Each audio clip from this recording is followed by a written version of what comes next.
আসসালামু আলাইকুম, আশা করি আপনারা খুবই ভালো আছেন। আজকের ভিডিওটা খুবই গুরুত্বপূর্ণ। যারা আমরা কিওয়ার্ড রিসার্চ করি আমাদের ইউটিউব ভিডিও এসইও করার জন্য, অথবা আমরা ক্লায়েন্টের ভিডিও এসইও করার জন্য যখন আমরা কিওয়ার্ড রিসার্চ করে একটা টাইটেল ফিক্সড করি, তখন দেখা যায় আমাদের কিওয়ার্ড রিসার্চগুলো পারফেক্ট হয় না। আপনি যদি কিওয়ার্ড রিসার্চ পারফেক্ট না করতে পারেন, তাহলে আপনার ভিডিওটা কিন্তু ইউটিউবে সার্চে যাবে না। তো অনেকে আমরা এই ভুলগুলো করে থাকি। এখন আমি আজকে কম্পিটিশনটা কিভাবে আপনারা ভাগ করবেন কিংবা কম্পিটিশনটা কিভাবে আপনারা স্পেসিফিক করবেন, এই জিনিসটাই আমরা দেখাবো। ইউটিউব এসইওর যে কিওয়ার্ডগুলো, এগুলা আপনারা স্পেসিফিক করতে সবাই পারে না। আসলে ওয়েবসাইট এসইও করার জন্য যে কিওয়ার্ডগুলো, এগুলা খুব সহজে হয়ে যায়, কিন্তু ইউটিউব এসইওতে অনেক ফান্ডামেন্টাল গুলা কাজ করে। দেখা যায় কিওয়ার্ডের উপরেই সবকিছু নির্ভর করে না, আর অনেক কিছুই থাকে। তো কিওয়ার্ডটা আপনি 50%, আপনি যদি 100% এটাকে ভাগ করেন, তাহলে 50% হচ্ছে কিওয়ার্ড। আপনি যদি কিওয়ার্ড ভালোভাবে প্লেসমেন্ট না করতে পারেন, অথবা ভালোভাবে যদি পারফেক্ট কিওয়ার্ডটা চুজ করতে না পারেন, তাহলে দেখা যায় রেজাল্টটা কিন্তু ভালো আসবে না। তো চলেন ভিডিওটা শুরু করি। আর যারা ভিডিও পেইড টুলস প্রয়োজন, তারা আমার সাথে যোগাযোগ করেন, আমি পেইড টুলসটা দিয়ে দিব আপনাদেরকে। এখন ধরেন আপনি একটা ভিডিও তৈরি করবেন, যে সেইটা ভিডিওটা হচ্ছে এসইও রিলেটেড। আমি এখানে এক্সাম্পল এসইওটা লিখে দিছি। এই এসইওটা যখন আমরা লিখলাম, তখন এই এসইওর মধ্যে ইউটিউব এসইও পড়ে, ওয়েবসাইট এসইও পড়ে, সোশ্যাল মিডিয়া এসইও পড়ে।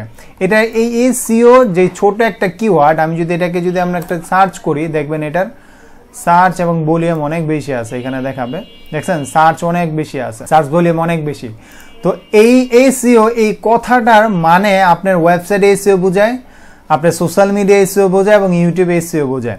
তো এই ছোট যেই কিওয়ার্ডটা, এই কিওয়ার্ডটার কম্পিটিশন কিন্তু অনেক, এখানে অডিয়েন্স কিন্তু অনেক।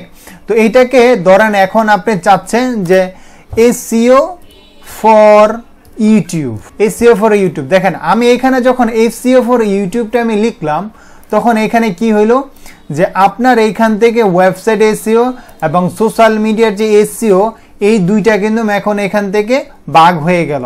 এই দুইটার যে কম্পিটিশন, এটা কিন্তু ভাগ হয়ে গেল। এখন এটাকে আপনি কি করলেন, ইউটিউব এসইও ফর ইউটিউব এটা লেখার কারণে আপনার এই এসইওর কিওয়ার্ডটা স্পেসিফিক হয়ে গেল অনলি ইউটিউবের জন্য, তাই না?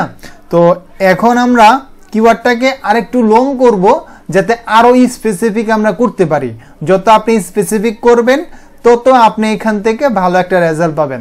স্পেসিফিক বলতে এই নিয়ে আবার আপনি যে সার্চ ভলিউম একবারে কম নিলেন, ঠিক আছে? তো এরকম করা যাবে না। তো সবকিছুই আমরা মেনটেন করতে হবে আমাদের। ধরেন এখন এইখানে আমরা YouTube for SEO, YouTube for SEO এইটা লিখে এখন আমি যদি ভিডিও তৈরি করি অনলি এই কিওয়ার্ডটা লিখে, এখন আমার কম্পিটিশন হবে যদি কেউ অস্ট্রেলিয়া থেকে ভিডিও তৈরি করে এই কিওয়ার্ডটা নিয়ে, সে আমার কম্পিটিশন। কেউ যদি এই কিওয়ার্ডটা নিয়ে আপনি ইউএসএ, ইউকে, কানাডা এই সব দেশের থেকেও যদি আপনার ভিডিও তৈরি করে, সেও আমার ওয়ার্ল্ড এর মধ্যে যাই এই কিওয়ার্ডটা নিয়ে এখন আমার এই ভিডিওটা তৈরি করবে, তখন সেই হয়ে যাবে কি আমার কম্পিটিশন। তো এখন আমার চ্যানেলটা হচ্ছে বাংলাদেশি, তাই না? এখন আমার তো বাংলা ভাষায় আমি ভিডিও তৈরি করি, বাইরের কান্ট্রিতে যেমন ইংলিশগুলা চলে, তারা তো আমার ভিডিওটা দেখবে না, তাই না? তো আপনার এইটাকে আরো স্পেসিফিক করতে হবে। এখন স্পেসিফিক কি করবেন, এইখানে ধরেন ইউটিউব এসইও ফর, আমি যদি এখানে বাংলা লিখে দেই, তাহলে এইখানে আপনি আরো স্পেসিফিক করে ফেললেন আপনার কিওয়ার্ড। কি হলো, যারা ইউএসএ, ইউকে, আমেরিকা, কানাডা কিংবা বিশ্বের যে কোনো জায়গাতেই ভিডিও তৈরি করুক, আমরা কিন্তু কম্পিটিশনটাকে কি অনেক ছোট করে ফেলছি। ছোট কিভাবে করলাম, এখন কেউ যদি ইউটিউবে গিয়ে এসইও ফর ইউটিউব বাংলা লিখে যদি সার্চ করে, তাহলে তার সামনে কিন্তু বেশিরভাগ বাংলাদেশের যেই কন্টেন্টগুলো আছে এগুলোই শো হবে, ঠিক আছে?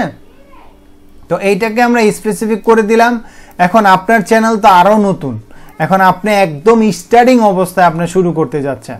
যখন একদম স্টার্টিং অবস্থায় শুরু করতে যাবেন, তখন কিন্তু আপনাকে খুবই একদম স্পেসিফিক করে আপনাকে আগাতে হবে। এখন বাংলাদেশ থেকে তো আপনার কন্টেন্ট আছে অনেক এই ইউটিউব এসইও নিয়ে। এখন 2020 সালে যে ভিডিও করছে, সেও হচ্ছে আপনার কম্পিটিশন। 2021 সালে যে ভিডিও করছে বাংলাদেশ থেকে সেও আপনার কম্পিটিশন, 2023 সালে যে করছে সেও আপনার কম্পিটিশন, এবং 2024 সালে যে করছে সেও আপনার কি কম্পিটিশন। এখন আপনার তো নতুন চ্যানেল, আপনার চ্যানেলে যদি 10,000 সাবস্ক্রাইবার থাকে তাহলে আপনি এই কিওয়ার্ডটা নিয়ে আগাতে পারেন। চ্যানেলে মোটামুটি সাবস্ক্রাইব ভালো আছে, তখন দেখা যায় আগাতে পারেন। কিন্তু আপনার চ্যানেলে সাবস্ক্রাইবারই নেই, আপনি তখন কি করবেন? আমার চ্যানেলে কোনো সাবস্ক্রাইবারই নেই, ধরেন এখন 100 সাবস্ক্রাইবার কিংবা 200 সাবস্ক্রাইবার, আপনি কি করবেন? তখন আপনি লিখে দিবেন যে 2024 লিখে দিবেন। এখন 2024 লেখনে কি হইলো দেখেন, পিছনে যারা করছে, যারা 2022 সালে এই কিওয়ার্ডটা নিয়ে ভিডিও তৈরি করছে তাদেরকে কিন্তু আমি এখান থেকে স্পেসিফিক করে দিলাম। যারা 2023 সালে করছে তারাও কিন্তু এখান থেকে স্পেসিফিক হয়ে গেল, মানে কি আমি তাদেরকে সরায় ফেললাম এই 2024 লেখার কারণে। এখন যারাই কিনা SEO ফর ইউটিউব বাংলা 2024 যখনই এটা লিখবো তখনই কিন্তু আপনার ভিডিওটা সার্চে আসার একটা চান্স থাকে। এভাবে স্পেসিফিক করে যদি আপনি কিওয়ার্ড যদি আপনি স্পেসিফিক করে অ্যানালাইসিস করতে পারেন তাহলে দেখা যায় ইউটিউবে আপনি খুবই দ্রুত সাকসেস পাবেন। কারণ কিওয়ার্ডগুলো হচ্ছে মেইন, ঠিক আছে? কিওয়ার্ড আপনার যত পারফেক্ট করবেন তত কিন্তু আপনি এখানে ভালো রেজাল্ট করতে পারবেন। তো এই ভিডিওটা করে দিলাম তাদের জন্য যারা একদমই নতুন আছেন, যে কিওয়ার্ড অনেকেই করতে পারেন না, কিওয়ার্ড স্পেসিফিক করতে পারেন না, একটা টাইটেলের মধ্যে দিয়ে দিলেন হয়ে গেল। এরকম না, এরকম করলে দেখা যায় আপনার ভিডিওগুলোতে ভিউ আসবে না। অনেকে বলেন যে আমার ভিডিওতে ভিউ আসে না, তো কত হচ্ছে এইভাবে করেন, আমি যেভাবে দেখালাম যে আপনি একদম স্পেসিফিক করেন। স্পেসিফিক করলে দেখা যায় তখন আপনি একটা ভালো রেজাল্ট পাবেন। সময় লাগবে, আর ইউটিউবটা হচ্ছে লং টাইম প্রসেস, এটা আমরা সবাই জানি। তো এই ভিডিওটা ছোট্ট একটা ভিডিওর মধ্যে আমি আপনাদেরকে এই কিওয়ার্ডটা কিভাবে স্পেসিফিক করতে হয় এই জিনিসটা বোঝানোর চেষ্টা করছি। আশা করি আপনারা এই জিনিসটা বুঝছেন, এবং যদি কারো কোনো প্রশ্ন থাকে আমাকে অবশ্যই কমেন্ট বক্সে জানাবেন, এবং আমার হোয়াটসঅ্যাপে গ্রুপে আপনারা জয়েন করতে পারেন। ঠিক আছে, সবাই ভালো থাকেন, সুস্থ থাকেন, এবং আমার জন্য দোয়া করেন। দেখা হবে অন্য কোনো ভিডিওতে। আসসালামু আলাইকুম।